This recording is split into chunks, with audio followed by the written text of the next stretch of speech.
यहाँ पर JEE mains में 2012 में एक क्वेश्चन पूछा है फ्रेंडलिक एडजॉर्प्शन आइसोथर्म से कि according to the Freundlich adsorption isotherm which of the following is correct.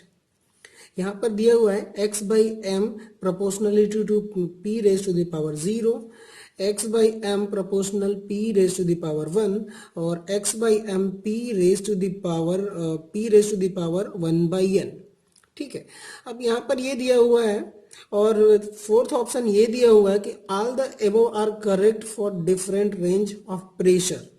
ठीक है, अब इसे हम फ्रेंडली एडजॉर्प्शन आइसोथर्म समझने की कोशिश करते हैं और फिर उसके बाद से आंसर देखा जाएगा कि कौन सा आंसर होगा। चलिए, तो according to friendly adsorption isotherm में यहाँ पर हमने एक्सपेरिमेंटली एक ऐसा ग्राफ पाया। अगर जब हम एक्सपेरिमेंट करेंगे और प्रेशर को ऑलवेज इंक्रीज करते जाएंगे तो एक ऐसा कर्व मिलता है। इस कर्व में हमने 3 पार्ट में डिवाइड किया है। पहला पार्ट ये A section, B section and C section. इसका सिंपल कहने का मतलब है कि ये जो रीजन है ये हमारा लोअर प्रेशर पर है। क्या ये लो प्रेशर, ये हमारा जो है लो प्रेशर है। और बी वाला जो पार्ट है यहां पे क्या है, मॉडरेट प्रेशर। और ये जो है हाई प्रेशर पर है,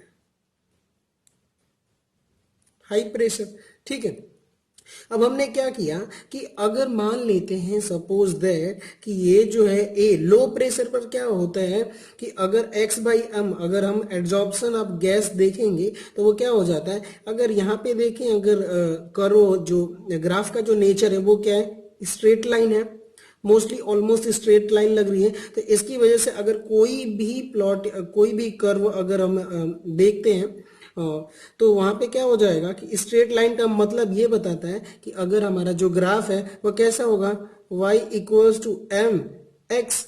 ठीक है, यानी कि जो x का रेज टू द पावर क्या होना चाहिए, 1 होना चाहिए। अगर 1 होगा तभी क्या होगा, ये हमारा स्ट्रेट लाइन होगी,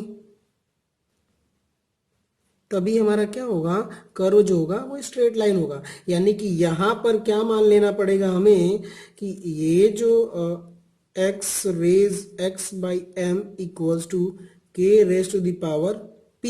तो अगर हम मान लेते हैं कि एट लो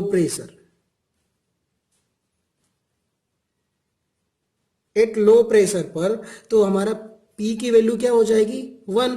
यानी कि mx पे क्या हो जाएगा, mx पे रेज टू द पावर 1 हुआ तो स्ट्रेट लाइन हो गई। यानी कि यहां पर क्या हो जाएगा हमारा x by M equals to k p raise to the power 1 at low pressure पे। ठीक है, अब मान लेते हैं कि हाई प्रेशर पे। ठीक है, जब हाई प्रेशर पे देखते हैं तो अब क्या हुआ कि हाई प्रेशर पर क्या हो जाता है कि जो x बाई एम है एड्जॉर्प्शन ऑफ गैस है वो क्या हो जाता है कि देखिए हाई प्रेशर पे अब क्या हुआ कि अगर हम प्रेशर बढ़ाते जाएंगे, कितना भी प्रेशर बढ़ाएंगे तो भी x बाई एम की वैल्यू क्या हो जाएगी, कांस्टेंट हो जाएगी। ठीक है, पर यहां पर क्या था कि अगर हम प्रेशर बढ़ाते हैं तो क्या होता है कि उसके linearly adsorption of gas increase होता है लो प्रेशर पर। हाई प्रेशर पर क्या है कि x बाई एम की जो वैल्यू है एड्जॉर्प्शन ऑफ गैस क्या हो जाता है, कांस्टेंट हो जाता है। इसका कहने का मतलब क्या है कि k p raise to the power 0, क्योंकि अब प्रेशर हम कितना भी बढ़ाएंगे तो क्या होगा, एड्जॉर्प्शन वेरी नहीं करेगा, वो कांस्टेंट हो जाएगा। यानी कि अब ये प्रेशर पे डिपेंड नहीं कर रहा है। मतलब कि x बाई एम जो है इंडिपेंडेंट, ठीक है,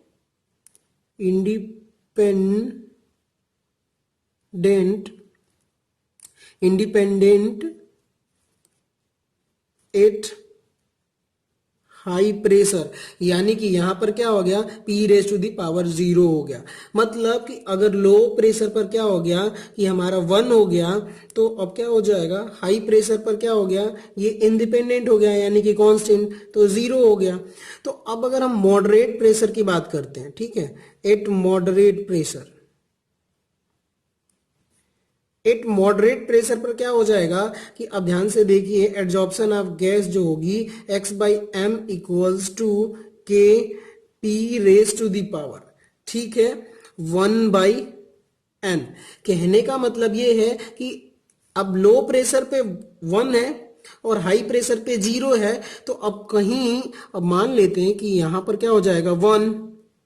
ठीक है, तो अब यहां पे क्या हो गया कि अब हाई प्रेशर पर क्या हो गया 0 हो गया, तो अब कहीं ना कहीं यहाँ पे 0.7 होगा, 0.6 होगा, 0.3 होगा, ऐसे होगा। क्योंकि मॉडरेट में क्या होगा कि जो एन के जो actually P raise to the power value है वो क्या होना चाहिए, 1 से 0 के बीच में होना चाहिए।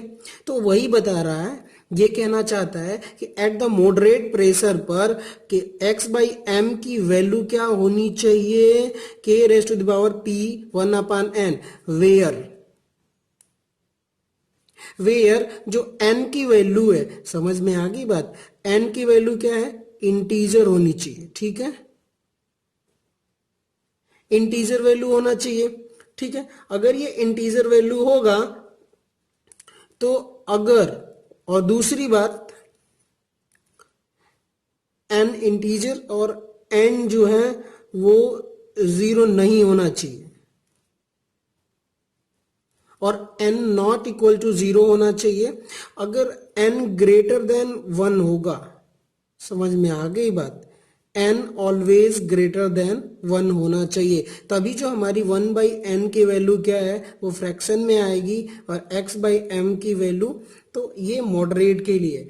अब हमने क्या बोला, जो हमारे क्वेश्चन में था, क्वेश्चन में क्या था कि according to Freundlich adsorption isotherm which of the following is correct. तो यहाँ पे x by m directly proportional to p raise to power 0, x by M p raise to power 1। अब वो बोला क्या था यहाँ पर कि according to the Freundlich adsorption isotherm. ठीक है, तो अब फ्रोडनिक एड्जॉर्प्शन आइसोथर्म के हिसाब से तो पूरे प्रेशर की बात कर रहा है वो, लो प्रेशर से हाई प्रेशर तक। तो अब क्या होगा, एक्चुअली लो प्रेशर, एक्चुअली ये हाई प्रेशर पर दिया हुआ है, ये हमारा लो प्रेशर पर दिया हुआ है, और ये हमारा जो इक्वेशन दी हुई है ये एक्चुअली जनरलाइज इक्वेशन दी हुई है। ठीक है, पर अगर फोर्थ जो ऑप्शन दिया हुआ है, all the above are correct for the different range of pressure. ठीक है, तो अब क्या हुआ, हमारा फोर्थ आंसर जो है वो सही करेक्ट आंसर है, क्योंकि अगर प्रेशर वेरी करेंगे तो ये सब के सब सही होंगे।